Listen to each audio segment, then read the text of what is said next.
Hello and welcome. My name is Ansu. If you're new here, consider subscribing down below. Today, as is fit with fall, I have worn a sweater which kind of reminds me of Halloween. And I'm just very excited to talk to you guys about some of the fall book recommendations I have for you. Grabbed a few that I think would be great. Of course, the first one, obviously, is Babble by R.F. Kuang. I actually got this book as an ARC last year and I was very excited to get it.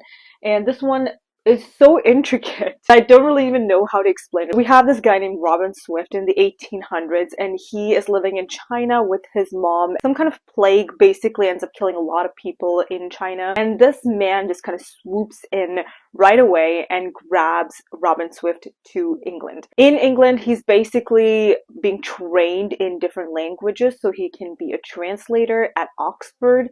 And that is supposed to kind of bridge the gap for people in England. It's literally just helping the people in England. That's it. It's not helping any other countries or anything. Robin has this weird sense of like something is off. Like I feel like I'm betraying my own country sort of a situation. There's some rebellion, there's some fights, there's some ultimately really dark scenes. And I absolutely adore this book. It was such a fun ride. It has a ton of footnotes. There's some, I think Chinese characters written into here, full-on sentences and stuff. And I think it's so detailed. The amount of research that I'm sure R.F. Kuang had to go through for this book was incredible, and I just absolutely adore this book so much, and I think it is very fitting for fall, and I would highly recommend you guys pick this one up if you haven't already. So the next one I want to talk about, I did not really think that I would ever be recommending this book because it is weird. It is weird central, and that is Piranesi by Susanna Clarke. So we have this guy named Piranesi. We really don't know anything about him, but he seems to be all alone in this large, expansive mansion type of place, and there's a lot of different rooms that he's exploring, and he's saying that he's never finished exploring every single one of these rooms. And from Piranesi's perspective, we've been told that he hasn't interacted with anybody at all in this world. He's only seen one other person called the Other, and that's it. He has not interacted with a single other person. He doesn't know of anyone else's existence in this world, and it's so interesting to see how Piranesi is kind of navigating this world. And it's just a very short book, but it reads very sophisticatedly. It's weird, and I really enjoyed it. I don't know what that says about me, but that's okay, and I really did like this book, so I would highly recommend you guys to pick this one up. So the next one is a more recent read, and that is None of This Is True by Lisa Jewell, and oh my goodness. This book is really quite fucked up. So we have this really kind of famous podcaster, I don't know. There's this woman named Alex who runs a podcast, right? So she has been talking to a bunch of different people, a bunch of different women on like how they succeeded in life and everything. So she's been conducting this podcast for a while now. So on her 45th birthday, she goes to this restaurant. There's another woman named Josie who's also there celebrating her 45th birthday. So they're born on the same day, and coincidence hits again. They were born in the same hospital as well.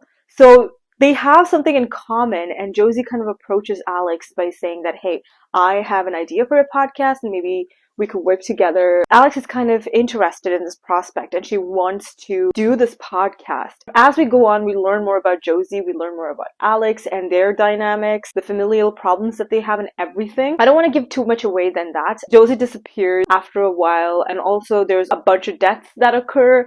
So that's pretty much given in the synopsis, so you will be able to see that right off the bat. So we're trying to figure out who committed these murders, why it happened, and all that kind of stuff. Where's Josie, guys? We're trying to figure that out. And I really enjoyed this book, and I think it's a great book to read in the fall time. It's just a very fun experience. Also, a little creepy. Loved it. The next one, honestly, I don't know why I picked this one up, but I think it is very fitting for the fall season, especially because it is kind of set on October 31st and then previously. I have talked about this book like a couple of months ago when I read it, but that is Wrong Place, Wrong Time by Gillian McAllister.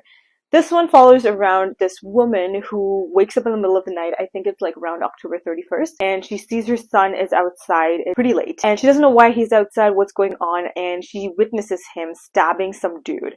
She has no idea who this man is, why he got stabbed and killed. The cops arrive and arrest the boy. He's 18 now, so obviously he's going to be trialed as an adult as well. So things are really messed up. So our main character, she's basically just trying to figure out what happened in this whole situation, and she finally gets to sleep. But when she wakes up, It's the previous day, so the murder has not occurred yet. And she's confused. She's really looking at her son like, you haven't murdered anyone? Why are you home? Why aren't you at the police station? Like, what is going on? Then when she sleeps again, it's the previous day from that. It just keeps going on into the past, and it's a little weird, honestly. There's a weird time loop situation going on. It's not technically a time loop, I don't know. It's a weird situation. She's stuck in this limbo, I guess, and she has to figure out what happened, why her son has murdered this random man. It really messed with my head, okay? The next book I wanted to recommend is A Very Secret Society of Irregular Witches by Sangu Mandana. This is a very fun book. If you are a fan of The House of the Cerulean Sea by TJ Klune, this is something that you would really enjoy. We're in Britain. We have Mika, who is a witch, and in this world, nobody really knows about witches. They don't really exist. Essentially, we have Mika, who hosts like kind of YouTube videos, I guess. She posts online these videos of how to be a witch, how to make potions and all that kind of stuff. This random person kind of messages her and is like, hey, can you help me out? There's a bunch of kids in my house who have magic, but they don't know how to actually use it. We would like your help. Come over, please. And Mika is like, what do you mean magic? It doesn't exist. But she ends up going to this place, and obviously magic has to be very secretive. Nobody really knows about it and all that kind of stuff, right? But when she gets to this house, she's fully expecting that this man is bluffing, and when she gets there, she sees that the three children, the girls, are actually able to do some kind of magic. And obviously, because they're not trained, they will grow up to be very disastrous. She ends up actually staying back and like working with this family, and although like Mika was a full stranger, a couple of the kids didn't really like her, she grows on them, and it's just so wonderful. I thought this was such an adorable book, and I would highly recommend you guys to pick this one up. Next up, we have another thriller, which is called The Soulmate by Sally Hepworth. This one is really fun. We are following around Gabe and Pippa. They're living in their dream house on a cliff. It's really beautiful. It's such a great view, and literally their dream house. There's something really sinister about the place that they're living in. The cliffside that they kind of live by essentially is home to people suiciding. So they take their lives by just coming to this cliff and jumping off, right? And Gabe especially ends up talking these people out of killing themselves, end up actually going in a completely different route than they were initially going for. But one day, Pippa is very sure she saw Gabe pushing someone off the cliff. And she's like, do I know my husband? Like, what is going on? Who is he? And all that kind of stuff. And they're trying to figure out why they pushed this woman off the cliff. So it's just that whole process of knowing like who your husband truly is and what he's capable of and why he might have done this and all that kind of stuff. It is incredibly fun to read this book, to see the plot twists and everything. I really enjoyed this book, and I think it is a good read to read, especially around this time of the year. And yeah, I liked it. Is this person truly her soulmate? You'll have to read and find out. It's really good. I think a book that is very fitting for this time period is The Invisible Life of Addy Laroo by V.E. Schwab. This one is not, honestly, it's not my favorite book of V.E. Schwab, but it is a very interesting story. So we're following around Addy Laroo, who was living in the 18 or 1900s. She was about to get married off, and she does not want to marry this old man. So she's like going and praying to the gods in the dark, and she's praying for a long life. And essentially this demon god answers her prayer, and basically she gets to live forever. The catch is that anytime anyone sees her and walks away, walks out of the room or whatever, they completely forget about her existence, like everything. They do not know her name, they do not know her face.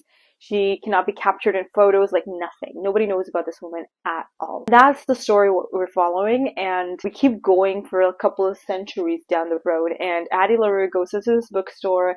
She ends up stealing a book. She like literally walks out with the book, but the book salesman literally walks after her and he's like, dude, where are you going? And she's like, wait, do you remember me? What the hell is going on? And she's so fascinated by this whole situation, and she cannot understand how he can actually remember her. It is fun. It is a pretty interesting book, I have to say. And I think you would really enjoy it if you haven't read it yet. And yeah, highly recommend. The final book I'm going to recommend is also a thriller. It is a domestic thriller, and this one is Don't Go Down There by Kirsten Modulin. If you didn't know, Kirsten Modulin has become one of my favorite thriller authors. I don't know what it is about this woman. She writes these very short thrillers that leave your bone chilled. This one is pretty obvious almost. So we have Andy Edwards. Her life seems absolutely perfect. Everything seems to be going wonderfully. She has 2 beautiful children and a husband who's very loving and caring and all that kind of jazz. One day, there is a secret in the basement. She literally comes home and her husband literally tells her, do not go down into the basement. Like, don't go down there. And she's like, wait, what is going on? What is he hiding? Is he cheating? She kind of finds the truth out after a little bit. and it's much worse than she had initially imagined. And yeah, that's all I'm gonna give you. She has to kind of come to the truth of like who her husband truly is, whether she has to support him through this whole process and all that kind of stuff, because, you know, she loves him and whatnot. But does she actually support him? That's a big question. And oh my god, this is so fucked up. But honestly, it was really fun and I really liked it. Probably shouldn't have. I don't know what that says about me, but it is a very interesting book. It's not perfect. I'm gonna give you that. It's very predictable in my opinion. I figured out like what happened for the most part until like the very last kind of suspense.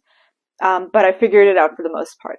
So it's not like very unique or anything, but it's really fun. I really enjoyed it. Those are all the books I wanted to recommend for this fall season. If you've read any of these, also give me some of your fall recommendations so that I can actually pick them up during this fall season. Hopefully, fingers crossed, let's see. Honestly, like, I haven't been reading too much, but I would be very thrilled to try and read some of these books. If you're new here, hit that subscribe button and the notification bell to be notified every single time I upload a new video. Thanks so much for watching. I'll see you all next time with another one. Until then, I'll talk to you in the comments. Bye!